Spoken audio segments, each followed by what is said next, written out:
Hello दोस्तों, आप लोग कैसे हैं। आशा करता हूं कि आप लोग अच्छे होंगे और मस्त होंगे। मैं क्लास 10 का नियंत्रण एवं समन्वयन चैप्टर बायोलॉजी में पढ़ा रहा था। मैंने पूरा कंप्लीट कर दिया है, ठीक है, कि तंत्रिका कोशिका क्या है ना, तंत्रिका तंत्र कितने प्रकार के होते हैं, पूरा डिटेल्स यानी कंप्लीट हो चुका है। आज मैं नया टॉपिक्स आपको पढ़ाने वाला हूँ, ग्लैंड यानी ग्रंथियाँ। मानव शरीर के अंदर जो ग्रंथियाँ होती हैं, आज यही जानने वाले हैं कि ग्रंथियाँ क्या काम करती है और ग्रंथियाँ कितने प्रकार की होती हैं। देखिए, सबसे पहले आपको मैं बता दूं कि ग्रंथि क्या है, यानी ग्लैंड्स क्या है। व्हाट इज ग्लैंड्स, ग्रंथि क्या है। देखिए, ग्रंथि जो होता है ना, मानव शरीर के अंदर पाई जाने वाली ये छोटा एक अंग है। इसका काम यही होता है कि शरीर के अंदर होने वाली विभिन्न प्रक्रियाओं को कंट्रोल करना या उन प्रक्रियाओं को होने में मदद करना, सहायता प्रदान करता है। कौन? ग्लैंड। आगे समझ में ना, शरीर के अंदर होने वाली जो विभिन्न प्रक्रियाएं हैं, विभिन्न परिवर्तन हैं, ठीक है, ये सब कौन करता है? तो ग्लैंड करता है। कौन करता है? ग्लैंड। वही हमारे शरीर के अंदर ये हम जानने वाले हैं कि ग्लैंड्स कौन कौन सी ग्लैंड है, और ये पूरा डिटेल्स के साथ मैं आपको पढ़ाने वाला हूँ कि ग्लैंड्स कितने प्रकार की हैं, ठीक है, किस ग्लैंड्स का काम क्या होता है, ये पूरा हम लोग देखने वाले हैं। क्लियर? तो चलिए अब मैं आपको बताता हूँ कि ग्लैंड्स कितने प्रकार के हैं, यानी how many types of gland. देखिए, ग्लैंड मुख्यतः 3 प्रकार की हैं। कितने प्रकार की? 3 प्रकार की। ये पहला ग्लैंड है एक्सोक्राइन ग्लैंड, यानी बाह्य स्रावी ग्रंथियां। दूसरा है इंडोक्राइन ग्लैंड्स, अंतःस्रावी ग्रंथियां। और तीसरा है मिक्स्ड ग्लैंड, यानी मिश्रित ग्रंथियां। मैंने बोर्ड पे वो चीज़ें लिखा हुआ है, चलिए एक बार दिखा देता हूँ, फिर आपको बताता हूँ। देखिए, ग्लैंड्स यानी ग्रंथि। ग्रंथि कितने प्रकार की? 3। एक्सोक्राइन ग्लैंड्स, इंडोक्राइन ग्लैंड और mixed gland. Clear? Exocrine gland यानी जिसको बोलते हैं बाह्य स्रावी ग्रंथि, इंडोक्राइन ग्लैंड जिसको बोलते हैं अंतःस्रावी ग्रंथि, मिक्स्ड ग्लैंड जिसको बोलते हैं मिश्रित ग्रंथि। देखिए, एक्सोक्राइन ग्लैंड क्या होता है, यानी बाह्य स्रावी ग्रंथियां क्या होती है? ऐसी ग्रंथि जो मानव शरीर के अंदर, है ना, जूस और एंजाइम बनाती है। क्या बनाती है? जूस और एंजाइम बनाती है। और उस ग्रंथि के लिए, ठीक है, एक विशेष प्रकार की नली पाई जाती है। क्या होती है? विशेष प्रकार की नली होती है। ऐसी ग्रंथि को एक्सोक्राइन ग्लैंड्स कहते हैं। क्या कहते हैं? एक्सोक्राइन ग्लैंड्स कहते हैं। आगे समझ में? चलिए अब दूसरा चीज सुनिए, ये मैंने लिखा भी है कि देखिए कि इसमें एंजाइम और जूस बनता है। क्लियर? एंजाइम और जूस बनता है, उसके लिए एक विशेष प्रकार की नली होती है। क्या होती है? विशेष प्रकार की नली होती है, जिसके कारण इसे हम एक्सोक्राइन ग्लैंड्स कहते हैं। आगे समझ में? चलिए दूसरा चीज आपको मैं समझाऊं कि जो एक्सोक्राइन ग्लैंड होता है ना, जो वो एंजाइम और जूस बनाता है, वो ब्लड के संपर्क में नहीं होता है ना। तो ब्लड के संपर्क में नहीं होता है, ये याद रखिएगा कि जो एक्सोक्राइन ग्लैंड है वो बनाती है जूस और एंजाइम। क्लियर? जो जूस और एंजाइम होता है ना, वो ब्लड के संपर्क में नहीं होता है। क्लियर? वरना आप देखेंगे कि जैसे मान लीजिए कि मैं खाना खा रहा हूँ, क्लियर, तो खाना खाते वक्त जो मेरे मुंह के अंदर लार बनता है, सलाइवा बनता है, ठीक है, क्या सलाइवा के अंदर ब्लड होता है? क्या? नहीं। तो जो सलाइवा होता है ना, उसको बनाने वाली सलेवरी ग्लैंड्स जो होती है, वो क्या करती है कि एंजाइम बनाती है। और वो एंजाइम भोजन के अंदर उपस्थित कीटाणु होते हैं, या भोजन को पचाने के लिए या भोजन को स्टार्च के रूप में कन्वर्ट करने के लिए ये एंजाइम काम में आते हैं। तो आपको एक बात समझ में आ गया कि जो एंजाइम और जूस होते हैं ना, वो भोजन को पचाने के लिए, है ना, भोजन को पचाने के लिए प्रयोग में आते हैं। कौन? एंजाइम, है ना, यानी एक्सोक्राइन ग्लैंड में जो एंजाइम और जूस होता है वो भोजन को पचाने के काम में आते हैं। क्लियर? दूसरा जानते हैं एंडोक्राइन ग्लैंड, है ना, अंतःस्रावी ग्रंथियां। अंतःस्रावी ग्रंथियां क्या होती हैं कि ऐसी ग्रंथि, है ना, ऐसी ग्रंथि जो शरीर के अंदर हार्मोन का निर्माण करती है, यानी हार्मोन्स का निर्माण करती है, और जिसके लिए एक विशेष प्रकार की नली नहीं होती है।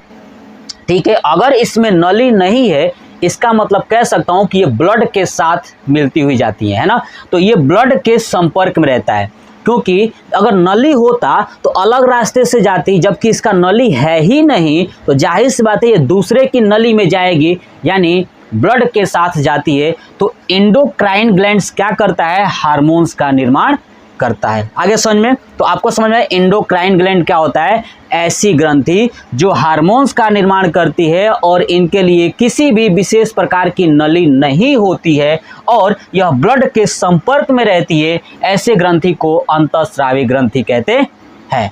आगे समझ में। नेक्स्ट, मिक्स्ड ग्लैंड यानी मिश्रित ग्रंथि। देखिए मिश्रित ग्रंथि क्या होती है कि ऐसी ग्रंथि जो एंजाइम, जूस और हार्मोन्स तीनों बनाती हैं, ऐसे ग्रंथि को मिक्स्ड ग्लैंड यानी मिश्रित ग्रंथि कहते हैं। हमारे शरीर के अंदर एक ही मिक्स्ड ग्लैंड है यानी मिश्रित ग्रंथि है, ये आप याद रखिएगा, पैनक्रियाज यानी अग्नाशय। क्या बोलते हैं उसको, अग्नाशय। देखिए एक होता है अमाशय यानी स्टमक, उसको भूल जाइएगा, ध्यान रखिएगा। अग्नाशय एक ही ऐसा ग्रंथि है, ये मिश्रित ग्रंथि है जो एंजाइम, जूस और हार्मोन तीनों बनाता है। क्लियर। तो ये याद रखिएगा कि पैनक्रियाज किस प्रकार की ग्रंथि है, तो मिक्स्ड ग्लैंड यानी मिश्रित ग्रंथि। अब चलिए ये जानते हैं कि आखिर में एक्सोक्राइन ग्लैंड में कौन कौन सी ग्लैंड आती है। देखिए मैंने लिखा है बोर्ड पे, ठीक है, और आपको ऐसे भी जो नहीं लिखा हूं वो भी आपको चीजें बताऊंगा, है ना। देखिए तो एक्सोक्राइन ग्लैंड पहला आता है टीयर ग्लैंड, यानी आंखों के अंदर भी ग्लैंड्स होती हैं, जैसे कि आंसू का निर्माण करना, है ना, आंसू का निर्माण करने के लिए भी ये ग्लैंड्स होती हैं, उसे हो टीयर ग्लैंड्स। आगे समझ में। अभी इसका डिटेल्स के साथ हम लोग पढ़ने वाले हैं, एक एक ग्लैंड्स आपको बेहतरीन तरीके से पढ़ाने वाला हूं, ठीक है। बस आप वीडियो के साथ बने रहिएगा। सुनिए, पहले मैं बताना चाहता हूं ये चीज कि कौन कौन सी ग्लैंड्स होती हैं एक्सोक्राइन में। देखिए पहला टीयर ग्लैंड जो आंसुओं का निर्माण करती है, क्लियर। दूसरा सेरुमेन, है ना, सेरुमेन ग्लैंड। सेरुमेन ग्लैंड जो है ना कि कान के अंदर पाया जाता है। कहाँ, कान के अंदर। और ये कान के अंदर पाए जाने के साथ साथ खोंट वगैरह का निर्माण करती है। देखो ना, कान में ऐसे उंगली लगाएंगे तो निकल जाता है खोंट, जिसको बोलते हैं, उसके लिए सेरुमेन ग्लैंड्स होती हैं, क्लियर। दूसरा पढ़ेंगे मैमरी ग्लैंड्स। मैमरी ग्लैंड्स का काम क्या होता है कि ये स्त्रियों में होता है जो दूध का निर्माण करता है। कौन, मैमरी ग्लैंड्स, क्लियर। ऐसे स्लेवरी ग्लैंड्स जो स्लाइवा बनाता है, लार बनाता है, ठीक है, वो होती है स्लेवरी ग्लैंड्स। आपको डिटेल्स पढ़ाऊंगा, चिंता नहीं करना है। नेक्स्ट, स्वेट ग्लैंड्स यानी पसीना बनाने वाली ग्रंथि। ऐसी ग्रंथि भी है जो पसीने का निर्माण करती है, वो क्या होता है, sweat glands. Next, gastric. Gastric glands जो होती है ना वो अमाशय यानी पेट में पाई जाती है। तो याद रखिएगा गैस्ट्रिक ग्लैंड्स कहाँ होती है, पेट के अंदर होती है, जो भोजन को पचाने के लिए एंजाइम बनाती है। कौन कौन सी एंजाइम बनाती है, आप बस बने रहिएगा, एक एक जब पढ़ाऊंगा तो वहाँ पे आपको चीज़ें समझाऊंगा। Next, liver. देखिए मानव शरीर के अंदर जो लीवर है ना वो भी ग्रंथि है, और ये सबसे बड़ी ग्रंथि है ना। मानव शरीर के अंदर सबसे बड़ी ग्रंथि कौन सी है, तो लीवर। और लीवर किस प्रकार की ग्रंथि है, एक्सोक्राइन ग्लैंड। आगे समझ में। दूसरा पूछा जाता है कि मानव शरीर के अंदर सबसे छोटी ग्रंथि कौन सी है, तो आपका आंसर होगा पिनियल ग्लैंड्स।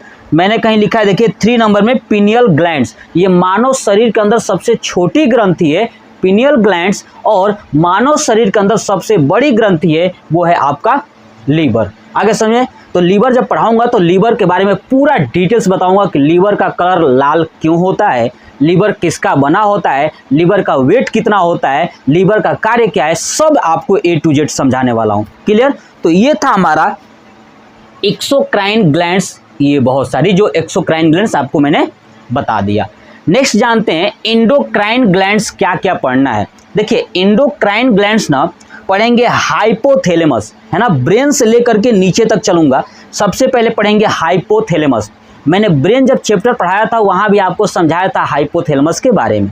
ठीक है। तो हाइपोथैलेमस भी क्या है, एक प्रकार की ग्लैंड है, ठीक है, जो ब्रेन का भी काम करता है और ग्लैंड का भी काम करता है। क्लियर। अब देखिए उसके बाद पढ़ेंगे पिट्यूटरी ग्लैंड्स। क्या पढ़ेंगे, पिट्यूटरी ग्लैंड्स, यानी जिसको हिंदी बोलते हैं पीयूष ग्रंथि, है ना, ये भी ब्रेन में ही पाया जाता है। हाइपोथैलेमस, पिट्यूटरी और पिनियल ग्लैंड्स, ये तीनों ब्रेन में पाया जाता है, यानी मस्तिष्क में, है ना। तो ये याद रखिएगा, मस्तिष्क के अंदर हाइपोथैलेमस, पिट्यूटरी और पिनियल ग्लैंड्स होती हैं। उसके बाद आता है थायराइड। ये जो गला दिख रहा है आपको, ये गला, ठीक है, इस गले में थायराइड ग्लैंड होती है ना। कहाँ होती है, अब सर में कितना हो गया, मस्तिष्क में 3, हाइपोथैलेमस, पिट्यूटरी और पिनियल। उसके बाद गले में थायराइड। इसी गले में जो थायराइड होती है ना, थायराइड के सिरों पर पाई जाती है पैराथायराइड। कौन सी, पैराथायराइड्स ग्लैंड। आगे समझ में। उसके बाद नीचे आएंगे तो थाइमस ग्लैंड होता है। क्या होता है, थाइमस ग्लैंड। उसके बाद एड्रिनल ग्लैंड्स। क्या होता है, एड्रिनल ग्लैंड्स, यानी किडनी के ऊपर एक ग्रंथि होती है ना, किडनी के ऊपर, वो होती है एड्रिनल ग्लैंड्स। आगे समझ में। तो ये हम लोग ग्रंथियाँ टोटल डिटेल्स के साथ पढ़ने वाले हैं। तो आज मैं आपको पूरी जो है कि एक्सोक्राइन ग्लैंड्स होती है ना, पूरा आपको समझाने वाला हूँ। तो आपको ये बात समझ में आया कि एक्सोक्राइन ग्लैंड्स किसको बोलते हैं। ऐसी ग्रंथि जो एंजाइम तथा जूस का निर्माण करती हैं, जिनके लिए एक विशेष प्रकार की नली होती है और ये ब्लड से टच नहीं होते हैं, संपर्क में नहीं आते हैं, उसे हम एक्सोक्राइन ग्लैंड्स कहते हैं। इंडोक्राइन मतलब कि अंतःस्रावी ग्रंथि, मतलब इसके लिए एक विशेष प्रकार की नली की जरूरत नहीं होगी और ये ब्लड से टच में रहेंगे। जब इनके लिए नली ही नहीं है तो दूसरे के नली में जाएंगे, यानी ब्लड के नली में जाएंगे। तो याद करने का तरीका ये हो गया, ठीक है। और इसका काम क्या है, हार्मोन्स बनाती है। अब ये हार्मोन्स करता क्या है, तो हमारे शरीर के शारीरिक विकास में, है ना, शरीर के शारीरिक विकास में ये मदद करता है। कौन, हार्मोन्स। या शरीर के अंदर जो कुछ घटनाएं होती है ना, जैसे मान लीजिए कि अगर आप किसी को देख के आकर्षित होते हैं ना, वो हार्मोन्स की वजह से होता है। जैसे मानव शरीर के अंदर टेस्टोस्टेरोन जो हार्मोन्स होता है ना, वो हार्मोन्स क्या करता है, आप किसी दूसरे को देख के आकर्षित हो जाते हो, फीमेल पर्सन को, वो होती है हार्मोन्स, है ना। तो हार्मोन्स क्या करता है ना, कि शरीर के अंदर जो घटनाएं होती है ना, हलचल होता है या शरीर में जो विकास होता है, वो सब यही हार्मोन्स कराता है ना। तो समझ में आ गया। एंजाइम और जूस भोजन को पचाने का काम करता है और हार्मोन शरीर को विकास कराता है। और जो मिक्स्ड ग्लैंड है, ये दोनों काम करती है, एंजाइम, जूस और हार्मोन्स दोनों निकालती है, इसलिए इसको मिक्स ग्लैंड कहते हैं। और मिक्स ग्लैंड हमारे शरीर में एक ही है, वो है पैनक्रियाज यानी अग्नाशय। चलिए, अब मैंने आपको ये पूरा बता दिया। सबसे पहले आप इसका स्क्रीनशॉट लीजिए, ठीक है, हो गया। चलिए अब क्या करते हैं कि सबसे पहले पढ़ना स्टार्ट करते हैं एक्सोक्राइन ग्लैंड्स। चलिए हम लोग देखते हैं कि एक्सोक्राइन ग्लैंड्स यानी बाह्यस्रावी ग्रंथियाँ कौन कौन सी है और कहाँ पाई जाती है और ये क्या क्या निर्माण करती हैं। ठीक है, मैंने आपको बताया था कि एक्सोक्राइन जो ग्लैंड होती है, जिसको बोलते हैं बाह्यस्रावी ग्रंथियाँ, ये एंजाइम और जूस का निर्माण करती हैं, जो भोजन को पचाने में सहायता होता है ना, भोजन को पचाने के लिए सहायक होती हैं। कौन? एंजाइम और जूस। चलिए अब एक एक चीज़ समझते हैं कि कौन कौन सी क्या काम करती है। क्लियर? कुछ ऐसे भी ग्लैंड्स हैं जो भोजन को पचाने के लिए नहीं, बल्कि ये ऐसे ही पाए जाते हैं, ठीक है, और जो हमारे शरीर के लिए बहुत ज़्यादा ज़रूरी होते हैं। ठीक है, वो एक्सोक्राइन ग्लैंड्स में आपको वो चीज़ें बताते चलूँगा। क्लियर? चलिए सबसे पहले मैंने जो हेडिंग लिखा था कि सबसे पहले पढ़ना है टीयर ग्लैंड्स। टीयर ग्लैंड्स के बाद आपको मैंने लिखवाया था सेरुमेन ग्लैंड, और नेक्स्ट लिखवाया था mammary glands, slavery glands, sweat glands और गैस्ट्रिक ग्लैंड्स, और नेक्स्ट एक था लीवर यानी यकृत। ठीक है, ये टोटल मैंने 7 आपको ग्लैंड्स लिखवाया था और ये सातों के सातों मैं आपको पढ़ाने वाला हूँ। ठीक है, चलिए एक एक ग्लैंड्स को आसानी से आसानी भाषा में समझाने की कोशिश करता हूँ और आप समझिएगा। देखिए सबसे पहले जानते हैं टीयर ग्लैंड्स, यानी ऐसी ग्रंथि जो आँखों में पाई जाती है और आंसू का निर्माण करती हैं, वो टीयर ग्लैंड्स होती हैं। टीयर ग्लैंड्स मेनली 2 होती हैं। आँख के अंदर जो है कि 2 ग्रंथियाँ पाई जाती हैं। एक होता है लैक्राइमल ग्रंथि, दूसरा मेमोवियन ग्रंथि। क्लियर? देखिए जो आँख मेरा दिख रहा है ना आपको, आँख के ऊपर वाले हिस्से में, देखिए अगर ऐसे उठा दूं तो ये ऊपर वाले हिस्से में जो पाया जाता है ना वो होती है लेक्राइमल ग्रंथि, ठीक है। और आँख के नीचे वाला हिस्सा जो है ना, नीचे वाला ये है ना, जो परत आपको दिख रही होगी यहाँ पे रेड कलर का, अगर तो ये परत में पाई जाती है मेमोवियन ग्रंथि। क्लियर? तो आपको समझ में आ गया, ऊपर लेक्राइमल और नीचे मेमोवियन। देखिए लेक्राइमल ग्रंथि क्या काम करता है कि आंखों के अंदर पाया जाता है और यह आंसू का निर्माण करता है। किसका? आंसू का निर्माण करता है। कभी कभी क्या होता है कि हम लोग रोते हैं लेकिन आंसू बहुत कम आता है, तो पुनः आंख में ही आंसू सूख जाती है। अब आंख में आंसू कैसे सूखता है ये समझिए। देखिए आपको दिख रहा होगा, अगर मैं यहाँ पे बात करूँ, यहाँ पे साइड में छोटा सा रेड कलर का, देखिए आंखों में अगर देखेंगे, आंखों में देखिए यहाँ पे रेड कलर का अगर छोटा सा पाया जाता है, वो होता है पंकटम। क्या होता है? पंकटम। ये पंकटम क्या काम करता है कि जब आंखों के अंदर कम आंसू बनते हैं तो ये पंकटम अवशोषित कर लेता है आंसू को, और अवशोषित करने के बाद इसको नाक में भेज देता है। कहाँ पे? नाक में। इसलिए जब भी आप रोगे तो नाक से पानी आने लगता है, मतलब कि करने लगता है कि नहीं, समझ रहे हैं ना? तो नाक से भी पानी आने लगता है। ये क्यों? क्योंकि पंकटम क्या करता है कि जो आंख के अंदर लेक्राइमल आंसू बना रहा है, कम आंसू होने के कारण वो क्या कर दिया, पंकटम ने अवशोषित करके नाक में भेज दिया, जो नाक से बाहर आने लगता है। इसलिए जब भी हम रोते हैं तो नाक से पानी आने लगता है। ये बात आप जो जानते हैं। तो देखिए वही चीज़ है लेक्राइमल ग्रंथि। आप याद रखिएगा कि लेक्राइमल ग्रंथि कहाँ होती है? आँख में आंसू का निर्माण करती है, और आँख में यहाँ पे पाया जाता है पंकटम। कम आंसू बनने के कारण पंकटम अवशोषित कर लेता है आंसू को और नाक में भेज देता है, और नाक से पानी बाहर आने लगता है रोते वक्त। क्लियर? अब जब आपने देखा होगा आंसू जब आते हैं ना, ऐसे ऐसे मुंह में जाता है जाओ, तो देखते हैं ना नमकीन की तरह लगता है। क्यों? क्योंकि आंख के अंदर एक एंजाइम होती है जो उस पानी में निकल के आती है, आंसू में निकल के आता है, जिसे बोलते हैं लाइसोजाइम। और ये लाइसोजाइम एंजाइम का काम यही है कि कीटाणुओं को मार देना। अब जब आप देखोगे ना, जब मुंह में आएगा आंसू तो देखते हैं ना नमकीन लगता है, तो छोटे बच्चे रोते भी रहते हैं और आंसू पीते भी रहते हैं, है ना? बचपन में सब लोग ऐसे किए हैं। तो समझ में आ गया, ये है लेक्राइमल ग्रंथि। आगे समझे क्या काम है इसका। दूसरा आता है मेमोवियन ग्रंथि। इसका काम क्या है कि आंख के अंदर, आंख को हमेशा देखिए, आंख देखेंगे ना तो आंख मुझे आपको दिखाई देगा कि मेरा आंख जो है तो हमेशा ऐसा लग रहा है कि लिक्विड है। क्या है इस पे आंख के ऊपर क्या है? लिक्विड है, यानी ऑयल। तो ऑयल यानी ये मेमोवियन जो ग्रंथि होती है ना, ऑयल का निर्माण करती है, आंखों पे चिपचिपा बना के रखती है ताकि आंख आसानी से उसका लेंस वगैरह सही से वर्क करे। ठीक है, तो आंख को चिपचिपा बना के ऑयल का निर्माण करती है कौन सी ग्रंथि? मेमोवियन ग्रंथि। और यही ऑयल जब ज्यादा हो जाता है तो यही कीचड़ के रूप में साइड में आ जाता है ना, कीचड़ के रूप में देखेंगे कि पंकटम के पास ही कीचड़ के रूप में साइड में आ जाता है। इसे आप निकाल के देखते हैं ना, इसे बहुत से लोग निकालने के बाद हाथ से गुलियाते रहते हैं ना, ज्यादा गोला कर देते हैं। कहाँ से निकाल के सब गोला करते हैं, आप लोग को पता ही होगा। देखिए तो ये समझ में आएगा लेक्राइमल ग्रंथि और दूसरा मेमोवियन ग्रंथि। नेक्स्ट समझते हैं सेरुमेन ग्लैंड्स। देखिए सेरुमेन ग्लैंड्स क्या होती है ना, को कान में पाया जाता है। अभी हमने क्या देखा? आंख में।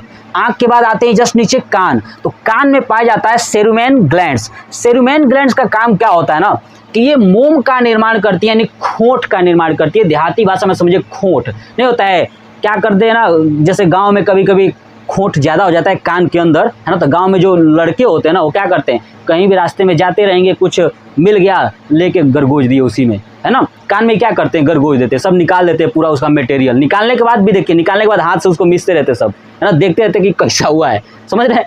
तो वो क्या है, सेरुमेन ग्लैंड्स के कारण कान में क्या बनता है, खोट। आगे समझिए, यानी मोम बनता है, वही मोम खोट है। क्लियर। चलिए दूसरा हम लोग देखते हैं मेमोरी ग्लैंड्स। देखिए मेमोरी ग्लैंड्स का काम ये होता है ना, दूध का निर्माण करना। ये महिलाओं के चेस्ट यानी छाती में पाया जाता है, ठीक है, जो दूध का निर्माण करती है। क्लियर। तो याद रखिएगा मेमोरी ग्लैंड्स क्या करती है, दूध का निर्माण करती है। तो आपसे बहुत बार पूछा गया एग्जाम में कि कौन सी ऐसी ग्रंथि है जो महिलाओं में पाई जाती है और दूध का निर्माण करती है, mammary glands. Clear. Next salivary glands. मैं आपको बता दूं कि सैलिवरी ग्लैंड्स के बारे में मैंने डाइजेशन वाले चैप्टर में बहुत ही बेहतरीन तरीके से समझाया है।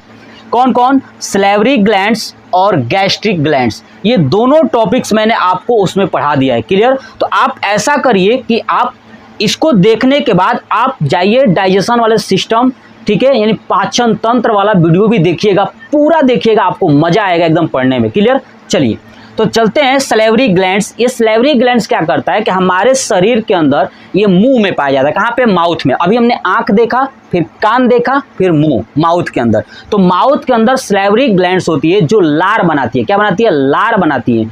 अगर मैं बात करूं लार की ना, तो पर डे लगभग 1.5 लीटर है ना 1.5 लीटर लार बनता है मुंह के अंदर। अब इस लार के अंदर क्या होता है ना कि 4 तरह की एंजाइम होती है। कितने तरह की? 4 तरह की एंजाइम होती है। देखिए, पहला लाइसोजाइम, दूसरा टाइलिन, तीसरा डाइस्टेज, चौथा म्यूलिन। यानी 4 तरह की एंजाइम बनती है सलेवरी ग्लैंड्स में। और सबसे ज्यादा एंजाइम जो होता है ना चारों में, वो होता है टाइलिन। ठीक है ना? क्या होता है? टाइलिन। तो कोई क्वेश्चन पूछता है ना कि बताओ सलेवरी ग्लैंड्स में कौन सी एंजाइम पाई जाती है, तो बहुत सारे बच्चे बोलते हैं टाइलिन। बात सही है, क्योंकि टाइलिन ज्यादा होती है। लेकिन आप याद रखिएगा 4 कौन कौन? Lysozyme, ptyalin, diastase, mucin. ये 4 तरह की एंजाइम होती हैं। अब समझते हैं कि किसका क्या काम है। देखिए, लाइसोजाइम जो एंजाइम होता है ना, वो क्या काम करता है कि जब हम जो भोजन करते हैं उस भोजन के अंदर कीटाणु वगैरह भी चले जाते हैं, उस कीटाणुओं को मारने का काम करता है लाइसोजाइम। दूसरा आता है टाइलिन। टाइलिन और डाइस्टेज, ये दोनों क्या काम करते हैं कि भोजन के अंदर जो पदार्थ हम ग्रहण करते हैं, ठीक है, उस पदार्थ को क्या करते हैं? कूच कूच के उसको समझिए एकदम छोटा छोटा पार्ट में तोड़ के उसे स्टार्च में बदल देते हैं। किसमें? स्टार्च में बदल देते हैं। तो बहुत बार एग्जाम में पूछा जाएगा कि कौन सी सलेवरी ग्लैंड से जो भोजन को स्टार्च के रूप में परिवर्तित कर देती है, तो आपको याद होगा टाइलिन और डाइस्टेज, है ना। अगर दोनों आंसर हुआ तो सबसे ज्यादा टाइलिन का प्रीफर देंगे आप लोग। ठीक है, नेक्स्ट आते हैं म्यूलिन। देखिए, म्यूलिन का काम क्या है कि जब ये बन गया ना, ये लाइसोजाइम कीटाणुओं को मार दिया, ये स्टार्च में बदल दिया भोजन को, तो उसको चिपचिपा बनाने का काम करता है ये म्यूलिन। ये क्या करता है? चिपचिपा बनाता है। ध्यान सुनिए, ये चिपचिपा क्या करता है? ये चिपचिपा बनाता है भोजन को, यानी ताकि भोजन आसानी से शरीर के अंदर चला जाए। कभी कभी क्या होता है कि जब आप भोजन करते हो, ठीक है, तो अचानक से भोजन फंस जाता है गले के अंदर, है ना, गले के अंदर फंस जाता है, जहाँ से फूड पाइप का रास्ता है ना वो फंस जाता है उसमें। तो हम लोग क्या करते हैं? तुरंत पानी पीते हैं। क्यों? क्योंकि उस टाइम जो है कि म्यूलिन नहीं ज़्यादा बन पाया था, हमने क्या किया? भोजन को निगल लिया, तो जाके गले में फंस जाता है। इसलिए म्यूलिन का बनना बहुत ज़्यादा जरूरी है, जो भोजन को चिपचिपा होता है ना, भोजन को क्या करती है? चिपचिपा बनाती है। अब ये जो म्यूलिन है ना, ये बनाने वाली एक ग्रंथि होती है जिसका नाम होता है, ध्यान सुनिए, देखिए सलेवरी ग्लैंड्स में तो ये सब आती हैं, लेकिन म्यूलिन के लिए भी प्रॉपर एक ग्लैंड्स होती है, जिसका मैं बात करूं कि वो चिपचिपा बनाती है। क्या बनाती है? वो ऐसी ग्रंथि है जो चिपचिपा पदार्थ रिलीज करती है। ठीक है, तो वो है आपका म्यूकस ग्लैंड। क्या है? Mucus gland. याद रखिएगा, म्यूकस ग्लैंड चिपचिपा पदार्थ बनाती है। देखिए, माउथ के अंदर भी पाया जाता है और इधर पेट के अंदर भी पाया जाता है, क्योंकि पेट में भी भोजन को चिपचिपा बनाना होता है। तो सब जगह म्यूकस ग्लैंड्स पाई जाती है, उसका प्रॉपर लोकेशन नहीं है। क्लियर? तो समझ में आ गया म्यूलिन का काम क्या है? भोजन को चिपचिपा बनाना। नेक्स्ट आते हैं स्वेट ग्लैंड्स, यानी पसीना बनाने वाली ग्रंथि। ये कहाँ पाई जाती है? शरीर के त्वचा पे, है ना, ये शरीर के त्वचा पे पाई जाती है स्वेट ग्लैंड्स, यानी पसीने निर्माण करने वाली ग्रंथि। तो क्या काम करती है? पसीने का निर्माण करती है।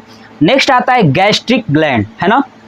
देखिए, गैस्ट्रिक ग्लैंड जो है कि स्टमक यानी पेट में पाई जाती है, और इसकी संख्या 3.5 करोड़ है। ध्यान सुनिए, इसकी संख्या लगभग 3.5 करोड़ है। छोटे छोटे दाने के रूप में पूरे पेट में फैली हुई हैं गैस्ट्रिक ग्लैंड्स। और ये गैस्ट्रिक ग्लैंड जो है कि बनाती है गैस्ट्रिक जूस। क्या बनाती है? Gastric juice. और ये गैस्ट्रिक जूस 3 होते हैं उसके अंदर, HCl, पेप्सिन और रेनिन। क्या होता है? HCl, पेप्सिन और रेनिन। HCl, पेप्सिन और रेनिन के बारे में मैंने डाइजेशन वाले सिस्टम में बहुत ही अच्छे से पढ़ाया है, आप देख लीजिएगा, आपको वहां से भी पता चल जाएगा। मैं आपको ओवरव्यू थोड़ी थोड़ी चीजें बताता हूं। देखिए, HCl क्या काम करता है कि भोजन जो पेट के अंदर आता है ना, ठीक है, उसको अम्लीय रूप में कन्वर्ट कर देता है, उसको मिला देता है, और जो कीटाणु लाइसोजाइम नहीं मार पाता है उसको HCl मार देता है। क्लियर? तो HCl क्या करता है, और दूसरा इसका काम क्या है? HCl जो है कि ये जो पेप्सिन और रेनिन एंजाइम है ना, इनको एक्टिवेट करता है। क्या करता है? एक्टिवेट करता है कि ये अपना कार्य करें, तो इनको एक्टिवेट करता है ना। तो ये कौन? HCl। आगे समझ में, HCl क्या काम करता है? कीटाणुओं को भी मारता है, ठीक है, और ये एंजाइम को एक्टिवेट करता है। दूसरा आता है पेप्सिन, है ना। क्या आता है? पेप्सिन। देखिए नाम है पेप्सिन। पेप्सिन एंजाइम क्या काम करती है, ठीक है, ध्यान सुनिए। पेप्सिन और ये रेनिन दोनों एंजाइम है। पेप्सिन एंजाइम क्या करती है कि जो हम प्रोटीन खाते हैं ना, या शरीर के अंदर जो प्रोटीन है, उस प्रोटीन का पाचन पेप्सिन एंजाइम करता है। क्लियर? कौन करता है? Pepsin enzyme. तो पेप्सिन एंजाइम क्या करता है? प्रोटीन को पेप्टोन्स में बदल देता है। किसमें? पेप्टोन्स में बदल देता है। आगे समझ में चलिए। नेक्स्ट आते हैं रेनिन। रेनिन एंजाइम क्या काम करता है कि जो हम दूध खाते हैं, दूध पीते हैं, क्लियर, जो दूध पीते हैं या रोटी के साथ खाते हैं दूध वगैरह, उसका पाचन करता है रेनिन एंजाइम। कौन करता है? Rennin enzyme. और ये रेनिन एंजाइम छोटे बच्चों में ज्यादा पाया जाता है। रेनिन एंजाइम छोटे बच्चों में ज्यादा पाया जाता है, इसलिए छोटे बच्चे ज्यादा से ज्यादा दूध पीते हैं, फिर भी उनका दूध पच जाता है। लेकिन जैसे जैसे उम्र बढ़ती जाती है, रेनिन एंजाइम कम बनने लगता है ना, और कम बनने लगता है तो दूध का पाचन नहीं होता है। ठीक है, अब ये रेनिन एंजाइम कैसे काम करता है सुनिए। हमें पता है, आपको पता है ना, कि दूध के अंदर एक प्रोटीन पाई जाती है, केसिन प्रोटीन। कौन सा पाई जाती है? Casein protein. तो केसिन प्रोटीन को ये कन्वर्ट कर देता है पैरा कैसिनेट में, है ना, पैरा कैसिनेट में कन्वर्ट कर देता है रेनिन एंजाइम, है ना। ध्यान से रखिएगा कि रेनिन एंजाइम दूध के अंदर पाए जाने वाली जो प्रोटीन है ना, केसिन प्रोटीन, उसको कन्वर्ट कर देता है पैरा कैसिनेट प्रोटीन में। क्लियर? और कैसिन प्रोटीन के कारण ही दूध का रंग क्या होता है? सफेद होता है। अभी इससे भी बहुत ज्यादा मैं डिटेल्स आपको पाचन में मैंने बताया है। अगर मैं यहां बताने लगूंगा तो ये वीडियो ग्लैंड्स नहीं बल्कि डाइजेस्टिव सिस्टम बन जाएगा, यानी पाचन तंत्र बन जाएगा। तो ठीक है, तो ये था हमारा गैस्ट्रिक ग्लैंड्स, यानी इसको बोलते हैं जठर ग्रंथि। क्या बोलते हैं? जठर ग्रंथि। आगे समझ में। नेक्स्ट है हमारा लीवर यानी यकृत। मैं इस लीवर वाले पार्ट को बहुत ही बेहतरीन तरीके से एक अलग से वीडियो बनाऊंगा, सेपरेट वीडियो, जिसमें लीवर ही केवल होगा। वो लगभग 5 से 10 मिनट का होने वाला वीडियो रहेगा। उसमें लीवर्स के बारे में पूरा डिटेल्स रहेगा। उसके बाद आप किसी भी क्लास को अटेंड मत करिए, किसी भी वीडियो को नहीं देखिएगा। जो मैं चीज़ें बता रहा हूँ बस इतना आप अगर आप देख लेते हो ना, पूरा सफिशियंट है आपके लिए। क्लियर? तो लीवर के लिए मैं नेक्स्ट पार्ट लेके आऊँगा। क्लियर? तो आप ये देखिए और कमेंट में जरूर बताइएगा कि आपको ये कैसा लगा। सबसे पहले आप इसका स्क्रीनशॉट ले लीजिए। क्लियर? चलिए, तो जरूर बताइएगा कि आपको ये मेरा वीडियो कैसा लगा। जय हिंद, जय भारत, वंदे मातरम।